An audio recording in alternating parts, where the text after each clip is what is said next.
Last weekend, we journeyed to Birmingham, Alabama for the 2024 CrossFit Masters Games. The venue was set up with 3 competition floors, each running simultaneously to accommodate the various age groups. We had 19 athletes competing across all divisions, and by the end of the weekend, several of them were proudly standing atop of the podium. In this episode, we'll share our experiences from this Masters Games, the first ever organized by the Legends in partnership with CrossFit.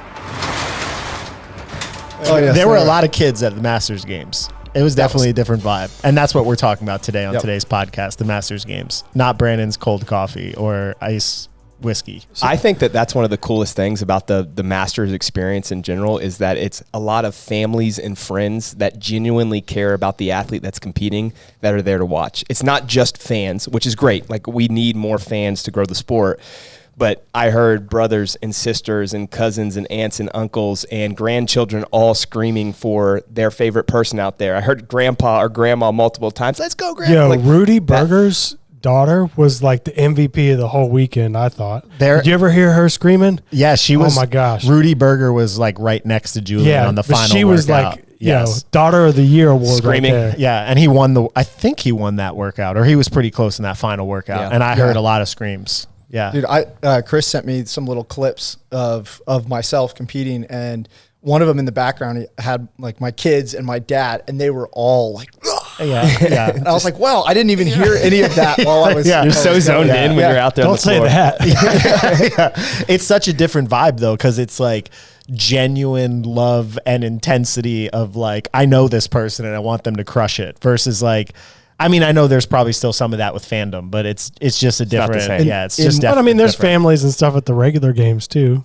Yeah, but they're not at the regular games. You just don't notice them as much because there's lots more fans. This is more just only family and friends.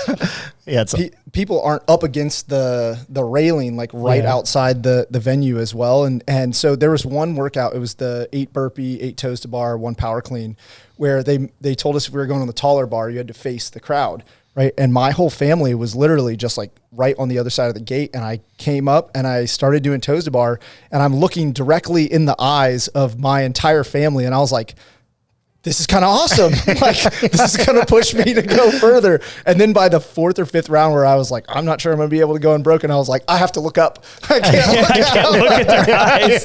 Don't look me in the eyes. I'm failing. To your point, though, it actually makes for a cool experience, even as a viewer, because I'm really close to you when you're going. So, like, I can look at you in the eyes, and the athletes that I had, I was able to give them direction. Whereas at the individual games, like Max, you're kind of displaced because you're in the crowd, 150 feet away from them. They can't hear you at all. You can't look at them at all. And so it's definitely a different experience. Yeah, you have no real coaching ability in an in-person like games type environment. But in that, I was like 5 feet away during some workouts where you can actually yell and they can hear you. Or you could even give like Julian, like right in the last workout, was like in failure in the bar muscle ups. And me and Kyle were sitting there watching him, and we're like, dude, you're okay. You're okay.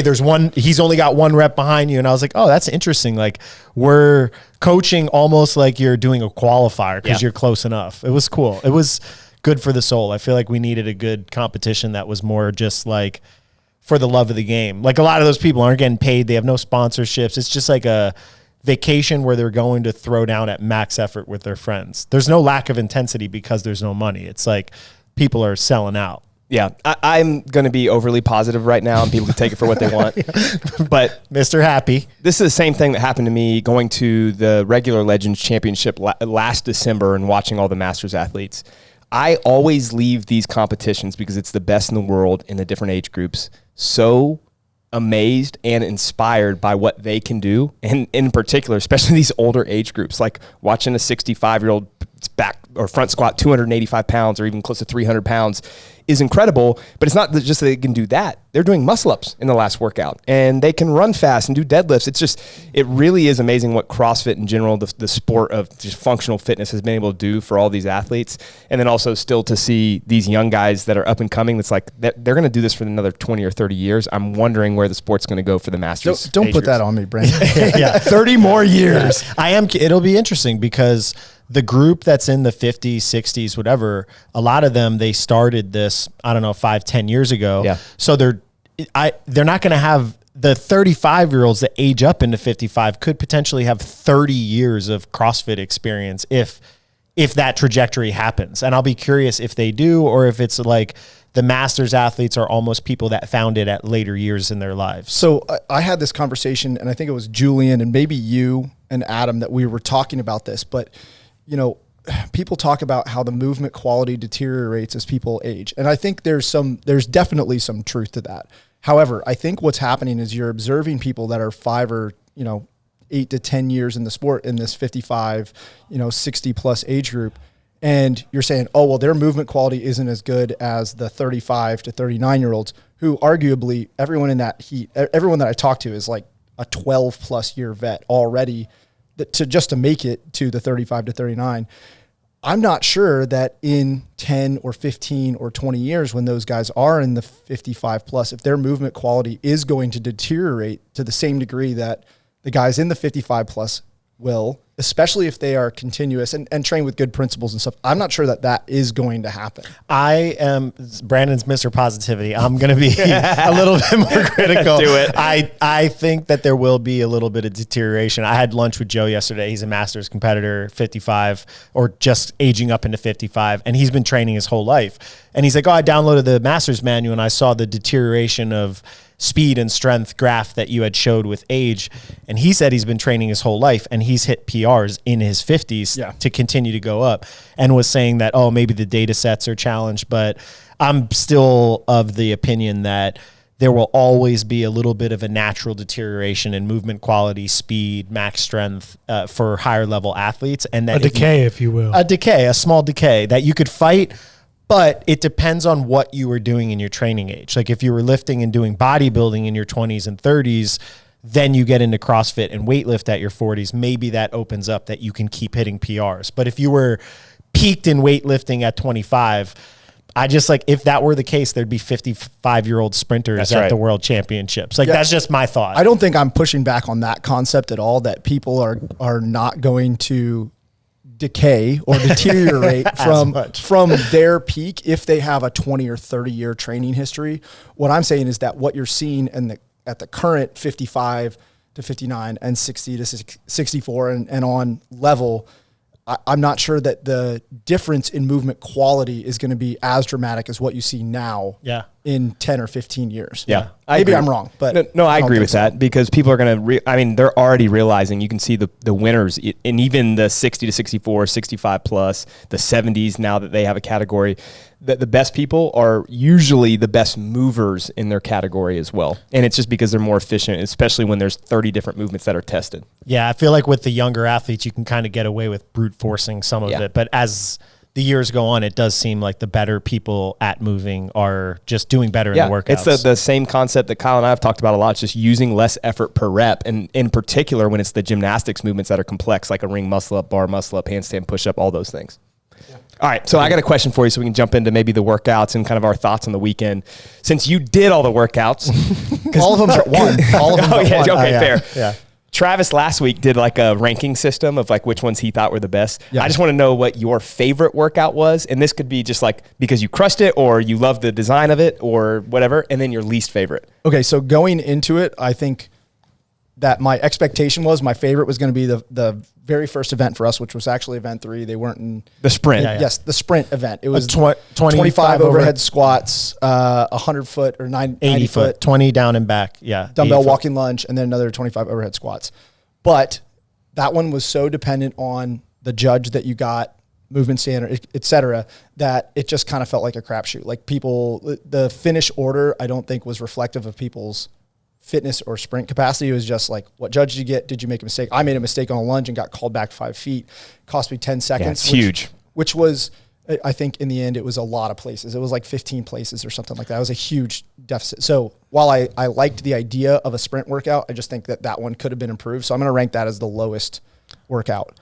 I also really liked going in the snatch speed ladder, but then we got out there and there were 2 barbells. We had to change our weights, which I understand the logistical issues with having 4 barbells for that many heats and changing the weights. However, it diluted the test to be a test of who can change their weights the fastest, not who can go out there and move the barbells the I fastest. did hear, I don't have like official information or anything, but I did hear that happened because they didn't have the equipment to do 4, and that it was supposed to be 4 for every division. I'm not, to be clear, I'm not saying this is like Legends, you fucked up Yeah. because you did this. It lowered the ranking of that test for me. Yeah, because your instead of personal enjoyment. Yeah, instead of it being just like 3, 2, 1 and we're sprinting down the barbell ladder, it was 3, 2, 1, go. You do 4 touch and go snatches. You change a weight. It's very slow. It was very slow. It was a very different workout. Max, are you saying that they had originally were supposed to have the equipment? This is what I heard, that they were originally supposed to have 4 barbells for that workout for every lane, and there was something that happened logistically, either with shipping or something, that they didn't get all the equipment that they needed. And that same thing happened, like there were a bunch of echo bikes in the warm-up area, but then when they got to the echo bike workout, they all went out onto the floor, and there were only 2 echo bikes, and people were definitely voicing their complaints about that. But I heard that was there was a logistic issue with what they got equipment wise that forced some of the changes. So maybe a little bit unfair to like say, hey, this was a bad test because of X, because it might have been like their constraint workout. Well, if you think about it, they had 20 people per heat in most heats, especially the youngers. They had 40 athletes. So that would be 80 barbells on the floor if they had 4. So that makes perfect sense. And that's just one thing I want to throw out. And for everyone that's kind of looking at the workouts, we'll talk about that. We'll criticize some of the things. You know, I'm sure that you have some feedback, Kyle, that you want to give. But we're not in their shoes, and we don't understand how challenging it is logistically to set up these competitions with 600 athletes, and if you don't have the right equipment. So for those that want to complain, I hear you, but we need the sport to grow so that they can get 80 barbells out there, and it's not a money issue, but a lot of times I think it is. And even at the highest level, the individual games, there may be things that they want to do, but it just is financially, it doesn't make sense. And so as the sport grows, when people are positive and we kind of push it forward and have better protocols and standards and programming and all that, then we can get to the point where you don't have to complain about those logistical things. Yeah. So to be clear, I liked that test on paper. I liked it less in the execution that we had. So those 2 went from 2 of my most favorite and workouts to the bottom 2 I love workouts. these tests. Wait, they're my bottom. Lower than the run deadlift one? Yeah, that was actually no. Guys, that's a great test. There's It was nothing, good. It was there's fun to nothing watch. wrong with that test. There's something wrong with my body. Your legs. You could tell when you started cramping, and you weren't the only one. No, I would say like Guido- 25% of the field. My good friend, former TTT athlete for years, Guido Trinidad, he cramped up worse than I did on the workout. Yes. You guys were both like just like penguins out there. It's nice to see that I'm not alone in my terrible cramping. But yeah, that was a well-designed test. I think I've talked to Max and you, and I've talked to everyone about this, but had I not had the cramps, I had so much gas in the tank for that workout, but it was just, there's nothing you can do once you cramped up. That's what I'm going to say from now on in workouts. If I'm losing to Brad, I'm like, I'm cramping, but otherwise I would beat you. No, but you have to be able to actually show that you're cramping. Like my quads looked like someone had taken like ice cream scoops out of each of them. They were not in a good spot. I feel like we should set the scene for people who weren't there, like what this even looked like. So there was the 3 stages. Yeah. That's kind of novel. Explain that. Yeah, so you went in and it was a big open, I was going to say Coliseum, convention center. Yeah. And the floor, I don't know how big that is. It's like Huge. 100,000 square feet type thing. And you go down the escalator. There's 2 floors on the right that were kind of side by side with each other, maybe 50 feet apart. Each one had a rig. And each one had a rig on it. And then there was another floor on the other side of the big open space that was just basically like a flat floor with no rig structure to it.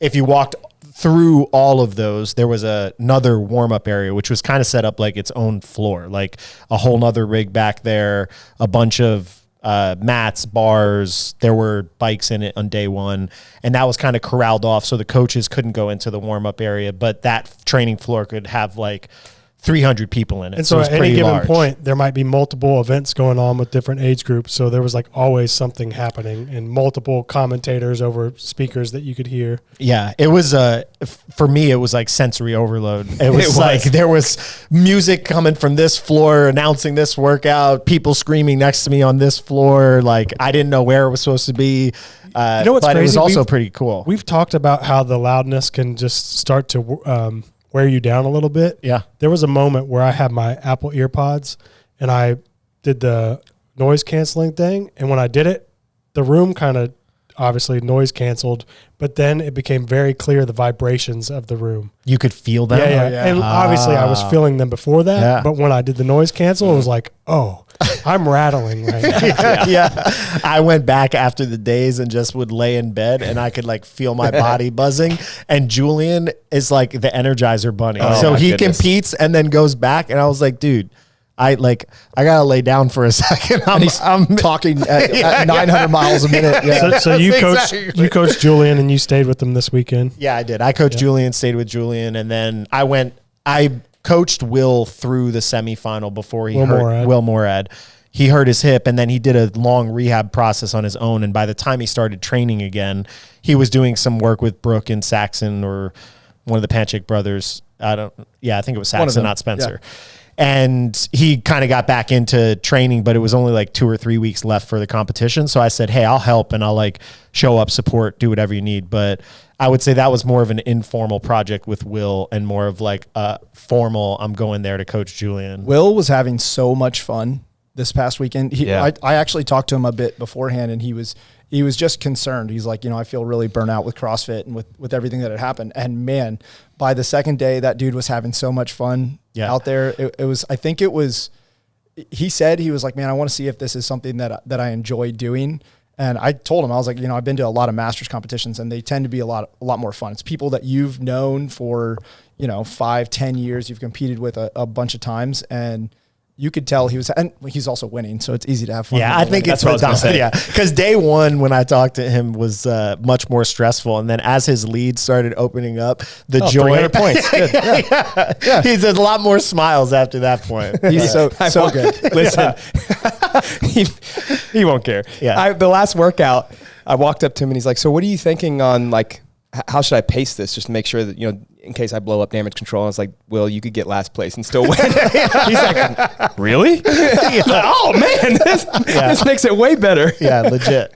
Yeah, it was fun. It was fun to compete against those guys, and some of the guys that I haven't seen in like 5-6 years were there. Gary Helmick, who I used to compete with in Mid Atlantic. We were in Heat 1. We were riding Heat 1 the whole time, and it was a lot. It was just fun to catch up and and talk to those guys and see all of them have families now and stuff. I think cool. that's a big thing, right? You have these other priorities that happen in your life. So when all of you were competing in 2013 and 14, maybe you're starting to have a family, but still your main focus was CrossFit and everything in your life revolved around that. And while you still take it very seriously, you have a full-time job, you have your family, your 2 daughters to take care of. And I think most people, even in the 35 to 39 now, are growing these families, that there's a different perspective on competing. And that to me is like more pleasant in the back because people are still very serious. And the speed at which they do things and the intensity that they bring is still extremely inspiring, like I said earlier. But it's not just about CrossFit. They're doing it with all of these other things that are kind of tied into their life. And I think it makes it more enjoyable for them. Yeah. And for us too, the stress response is different. Like a bad workout is more like, oh, whatever. Like I tried my best. It didn't go that way. Let's move on. Whereas if somebody's a professional athlete, they have a bad workout and workout one of their big competition, you could be dealing with the like somber emotional state, not just for that competition, but also for months afterwards. Cause it's like, their most important thing didn't go well. So yeah, the vibe is definitely really nice. I'm sure that there are some athletes that compete in the Masters division who this is their thing. For sure. It's just, I don't think it's the most common out there. So the one thing I wanted to go back to on the floors, I agree with you, Chris and Max, you said this, that it was like a lot of noise, but I walked out there on Saturday and at one point on Saturday, they had all 3 floors going. And I actually was like, man, like this is pretty sweet that you can turn in any direction and see people front squatting over here real heavy. They're doing ring muscle ups over here. And then they were doing, I think it was like the clean workout or something that was on the toast bar power. Yeah. So it was pretty cool to be able to bounce around and see, these different age groups all go at the same time. Since we're talking about bouncing around, what was your least favorite workout or your most favorite? My favorite. So my top 3 were all 3 on Saturday. And I didn't expect that at all going in. You can't pick 3 favorites. No. That's 30% of the workout. That day was awesome, right? So the standard, okay, number 1, my favorite workout was the standard, which I did not expect going in because I've done it a handful of times, and it's not a very fun workout. It's hard. Out there, I don't know, I had a good strategy, and it was just a fun workout. You did pace that well. It was a fun workout to do. And then I think the toes to bar, burpee, power clean workout, when they released that, I was like, well, that's going to be my worst workout. Nope. Not even remotely close to my worst workout. And it was just a lot of fun. Like I said, you're transitioning back, you see the crowd, and I don't know, that workout was cool. And then it's always fun to do a true 1RM in a competition. Dude, the 1RMs were nuts. Insane. There's some strong, really strong people out in there. every division. Yeah. Anyways. Yeah, I don't know how people are that strong.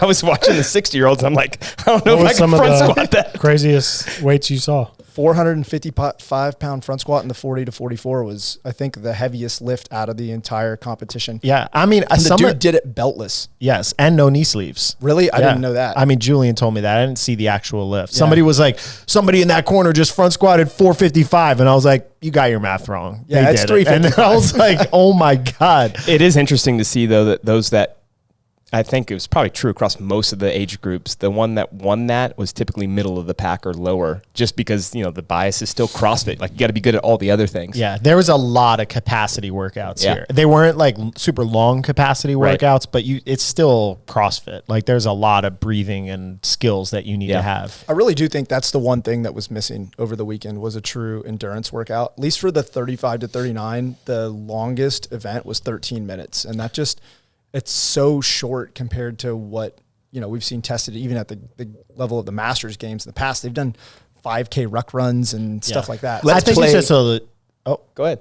let's play the game. Yeah, let's play that game just real quick since you did the workouts. Let's just say that the time caps kind of have to stay within those time frames. Like 18 minutes was that first workout. Yeah. So let's say the 18 minutes is your cap. What are you doing in place of that workout or adding to the competition? God, there was a But keeping it at 18 minutes? Yeah, because I think there's no way to do it otherwise. Wait, Right. what's at the root of this question? I'm confused. I agree with Kyle that it would be nice to have like maybe a true endurance test, and maybe 18 minutes won't give you that. But what's the closest thing to give you a true longer test? Legends basically tested a workout. No, this was 21 minutes, but this was 2 years ago at Legends. 777? Yes, Yep, the 777 workout. It was 7-minute max max distance row into 7-minute max distance Concept 2 bike into 7-minute max distance ski, and they used the entire 21 minutes. Your transition was your transition, but at 7 minutes, whatever your time was or whatever your distance was, that was recorded. They added up the 3 ergs, and that was your endurance test. And that's a true endurance test versus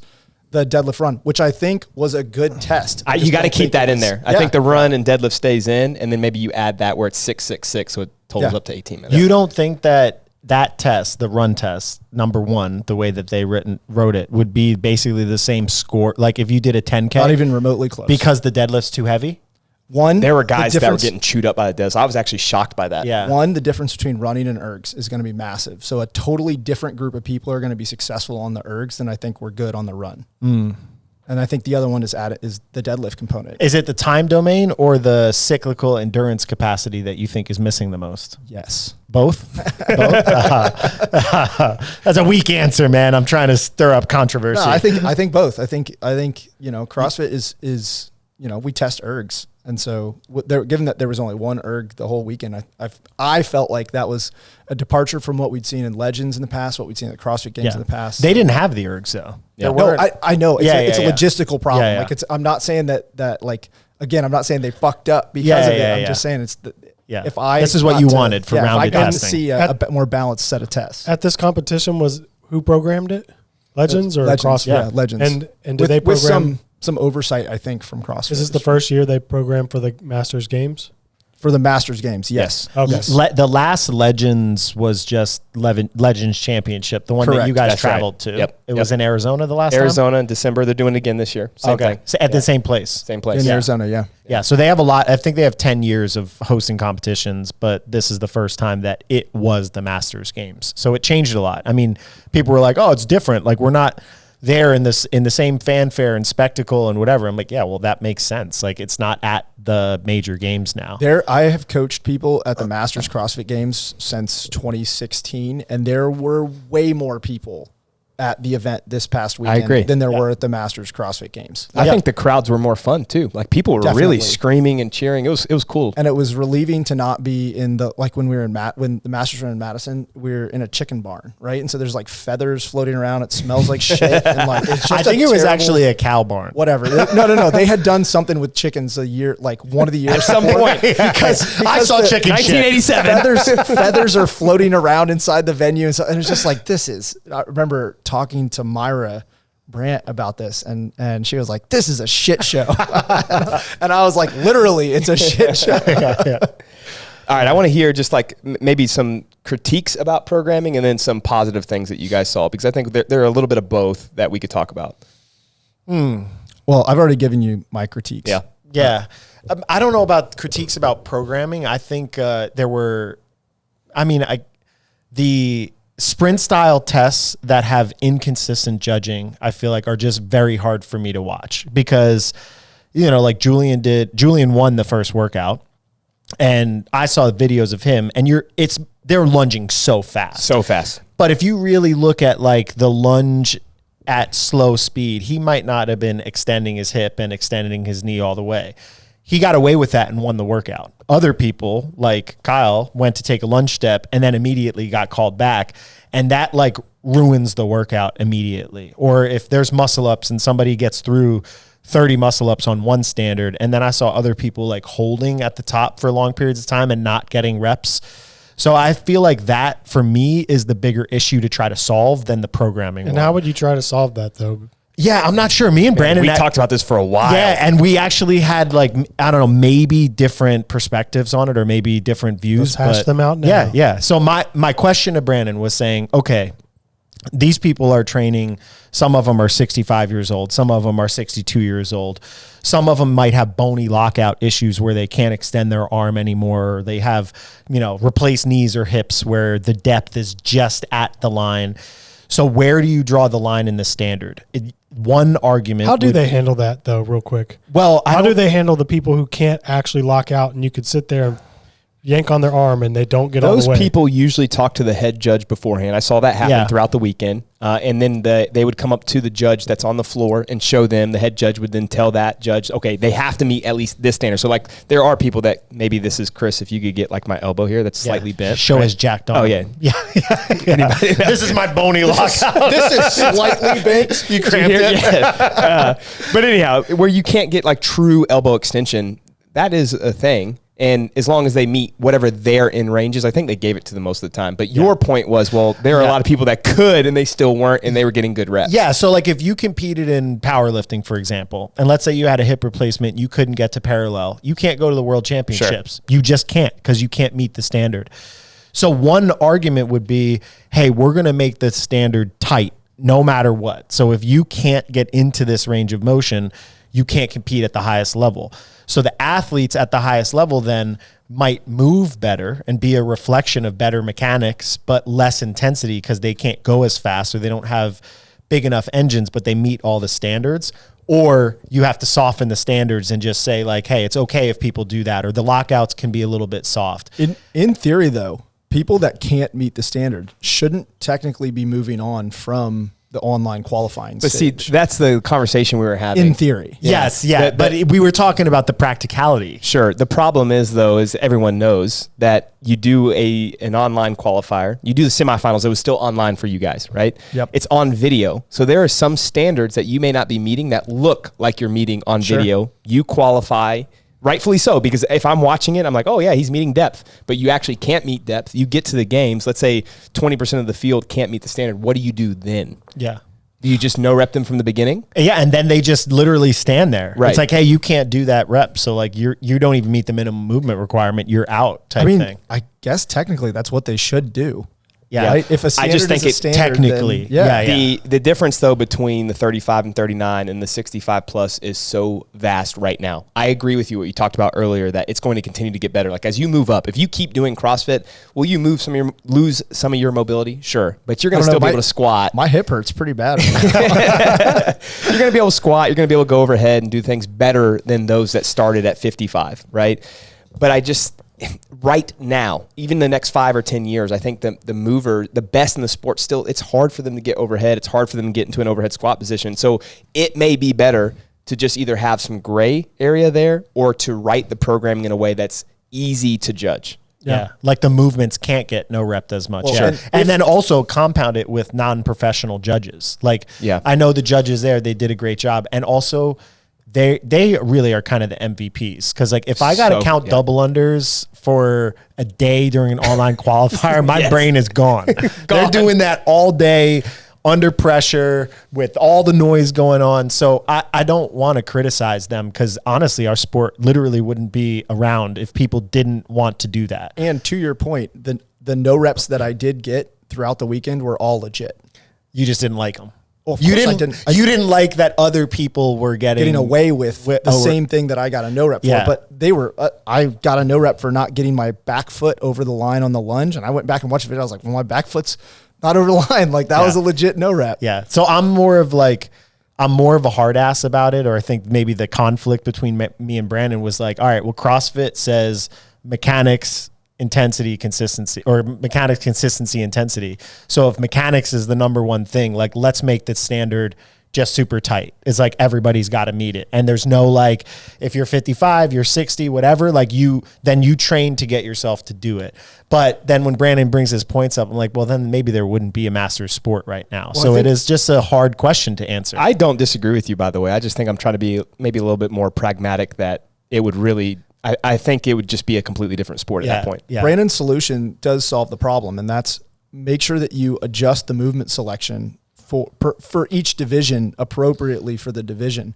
And I think we were talking about critiques for the Masters weekend. That's one of the things that I think could have been done is adjusting some of the workouts for the 35 to 39 and maybe even the 40 to 44 division, because some of them I think needed more challenge. The snatch ladder, for example, going up to 225, like that could have potentially been up to 245 or 265 for that division. And I'm not saying that it needed to be heavier for every division, but for 35 to 39, that probably should have been a heavier ladder. The rope climbs in it's 4 rope climbs, 6 sandbag to the shoulder, 40-foot handstand walk. For our division, it could have been 2 legless, 2 regular, 6 sandbags, more handstand walking feet, unbroken feet. Segments. Or pirouette. Like it would have been very easy for them to adjust the existing workouts in ways that didn't require any new equipment to make them more appropriate for the younger, faster, more skilled divisions. And then have 45 to 49 and 50 to 54 do, 4 regular rope climbs, the 6 sandbag, and 40 feet of handstand walking. Right. So just make some minor adjustments to the workouts to make them more division appropriate when you've got Will Moore at. Yeah, he's basically a games athlete in the division. You got to try and do something. But then aren't you always going to have someone in those older divisions who can do all those things? Sure, but I think you got to program to the bell curve of the division, but like the bell curve of the elites in your division. So you get the farthest right point of the bell curve and make a new bell curve out of that. Exactly. Yeah. Is that like actually possible, or is that like a task that's just not? It's definitely possible, but I think it comes down to who's doing the programming and what their biases are. So like your point is you rather see more complexity and loading. But the argument could be like, if I'm writing the program, I could say, well, I'm going to do simple CrossFit and just, whoever's good at simple CrossFit comes out on top. But then the workouts are not the same for each of they're not the same intent for each division. For sure. I don't think you ever could get there though. You could get close. So do they need to be? Or should you just say, hey, each division is its own games. We're not trying to make these all the same. That's a good question. I think that you should try to create a similar stimulus across divisions. And I think that's the whole point of adjusting workouts for 55 to 59 and 60 to 64 and 65 to, that is what they're intending to do, is to adjust the workout to allow them to move with the same speed.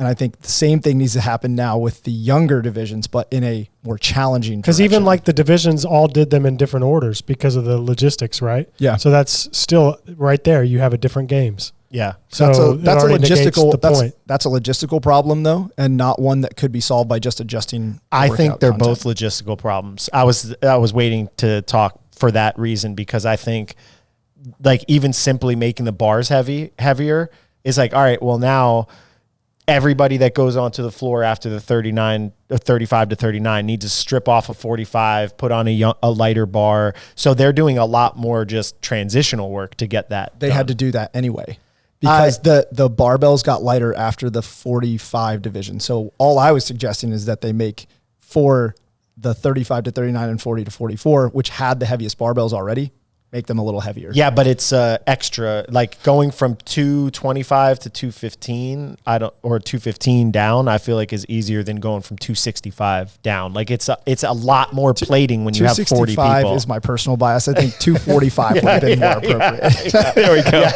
Now we get that way I could have been top 5. Yeah. Audience, take everything we say with a grain of salt because obviously we're biased. It's all our opinions.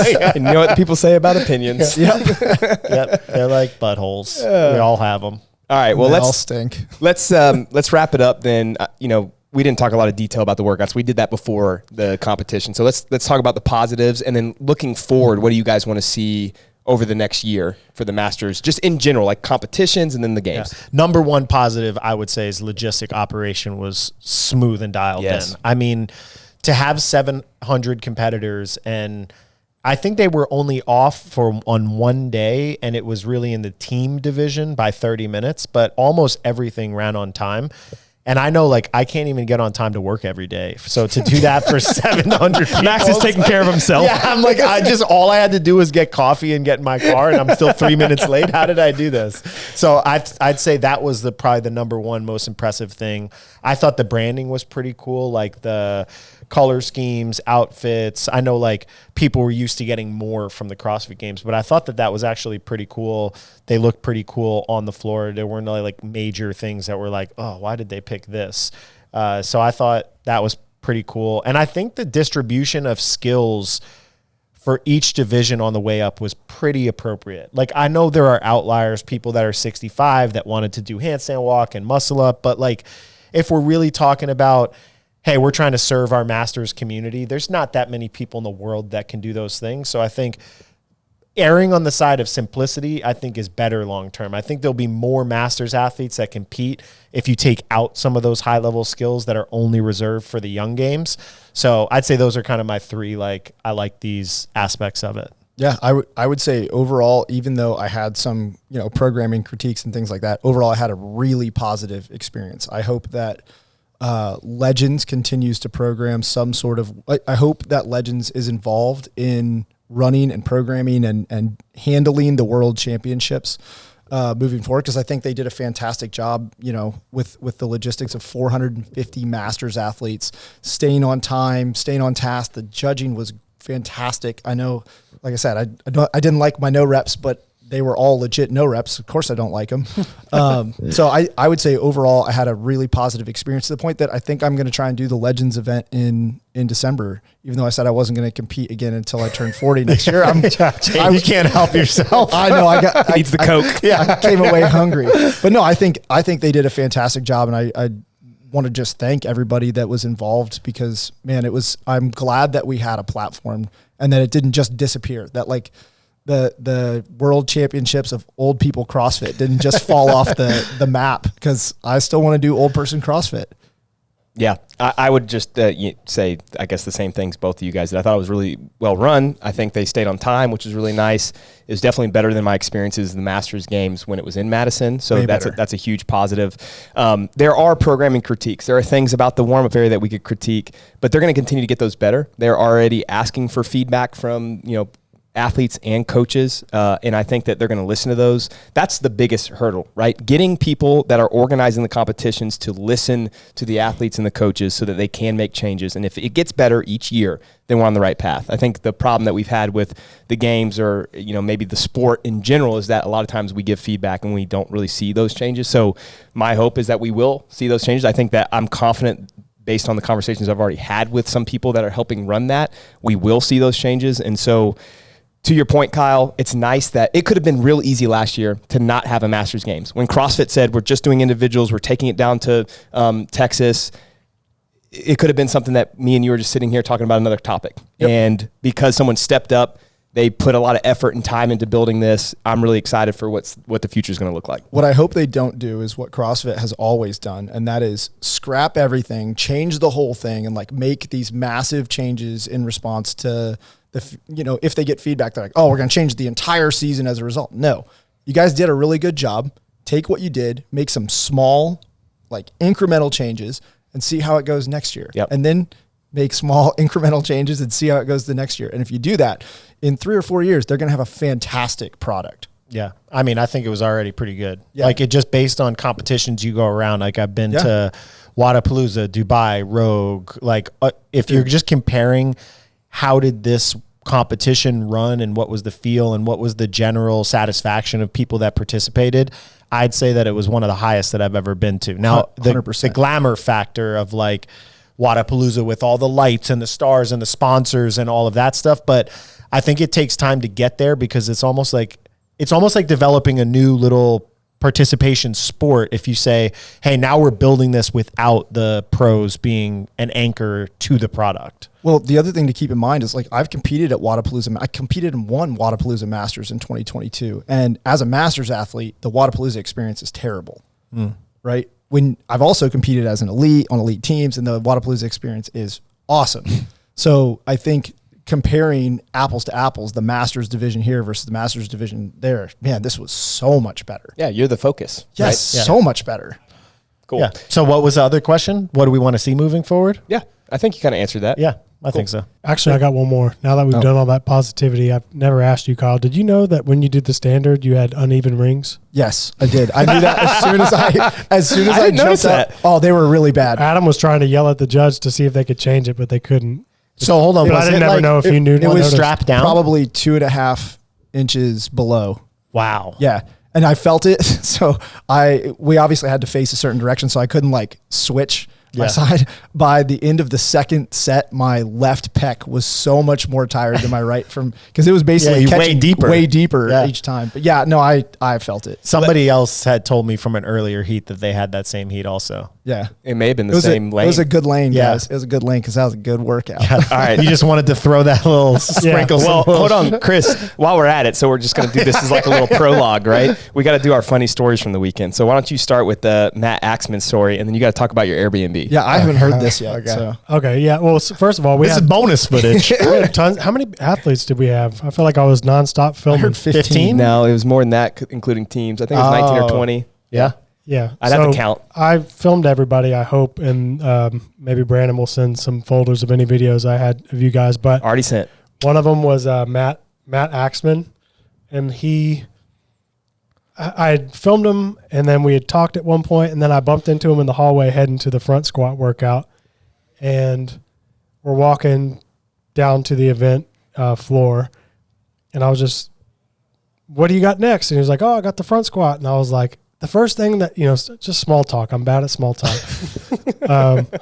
And the first thing that popped into my head is like, oh, I got a front squat story. The only thing that came to my mind was there was one time I was front squatting and I had borrowed someone's belt, and at the bottom of the front squat, my belt flew off, flew across the room. And so that was my front squat story. And I was just like, I just said that to him. I was like, man, you ever had and as soon as I opened my mouth, I even said this to him as we're walking. I was like, I shouldn't have brought this up. Put bad juju in your head. I shouldn't put that in your head. Like, my bad, dude. And he was just laughing off. Did his belt fall off? Well, hold on. Okay. And so wait. It's me, Matt, and his girlfriend walking, and I was like, wife, and I said that story, and then even apologized as we're parting ways. I was like, sorry for putting that in your head again. Good luck. Went our separate ways. I ended up missing his front squat event because I was filming someone else on a different floor. But I bumped into him later. He's like, guess what? And I was like, what? He was like, my belt came off. I was like, no way. He hit the weight out, which is impressive. And I was just like, why do I do this? I wish you would have filmed it. That would have been so I wish good. I had filmed it too. Yeah. What's funny is Chris told me the story, and then I went right back to the hotel, which, by the way, is awesome, having a hotel that's connected to the venue. Thank you, Brett, very much for that. And I ran into him, and he's like, "Did Chris tell you the story?" So it was fresh in his head too, because he's like, "Chris told me about his belt falling off." And then sure enough, I got out there. I wasn't thinking anything of it, and then my belt fell off. And then the first thing in my head was Chris's story as I'm doing the front squat. Damn you, Chris. What are the odds? I know. Julian's belt fell off like 3 times in the same workout. And I kept yelling to him, I was like, just leave it. Like, don't put it on. He's like, I needed it, bro. I needed it. Was that the burpee power Yeah. clean one? Man, Yeah, that it was was. not a good workout for Yeah. Julian. Speaking of rooms, so he stayed in a nice hotel. Julian at some point was like, hey, I'll get a place for both of us to stay. And I had already had an Airbnb booked at a place that had a gym and a pool. And I was like, I'm going to take care of myself. So I go up on Airbnb. I look up. I find a place with Julian. He had sent me another place that was like 20 minutes away. And I was like, no, I want to stay closer. I want to have a gym. I want it to be nice. We go on Airbnb, hundreds of reviews, all good reviews. 5 stars. Yeah, beautiful pictures. We drive up and like there's a gate to get in. All the windows are gated. This does not look good. There's like homeless people like lined up on the streets, and I was like, oh, this doesn't look like the nicest area, but that's strange. Like everything looked good. Key fob access to go in. We go in. It's not the nicest building in the world. Day 1, we get back and the AC's off, and the room is like 100 degrees, and I was like, I know you're competing, but I can't stay here. It's like I'll be so hot I can't sleep. Like we're gonna have to move. So we had to move like up floors, and Julian the whole time was like, I can't believe we got catfished, like complaining about Julian it. So, telling that story is so funny. Oh my For those God. that know Julian, like Yeah. he's a storyteller, Yes. right? Yeah. Like, Yes. But he was like, man, these pictures look so good. It was really funny. All right, I'll give you one, and Chris, you can jump in on this because I think this is why Chris is sounding so funny right now. Chris and he stayed at the hotel with me the last couple of nights, and we got a cot so that there's another place. They pull it in, he lays it down, he's getting his sheets ready, and he's like, do you think this is mold on the sheet? And there's like spots all over the sheet. Oh, no. Yeah, the cot they brought in had like, if you can't tell right now, how many days? 4 days. I think I got COVID. Yeah, you've been messed I didn't up. test, but I had body aches, like my bones hurt, muscle aches. I'm convinced it My was fever that. broke, but now I still got the nose stuff going on. But the only thing I could think of, I mean, Kyle, you said your dad tested for Yeah, COVID. yeah, So yeah. maybe it was just going around in the room because there was lots of people. But also those sheets had like you got mold orange poisoning? mold spots on. He just slept with them. I was like, all right. I didn't sleep with them. I took them off. Took it off? I threw those off, but they were touching the other ones at some point. So who knows? I mean, you were at a hotel. They would have brought you new ones. I just threw them off. Oh, okay. I don't know. We're I'm not that regretting it fancy. now. If that's what got me sick. You have mold poisoning. Yeah.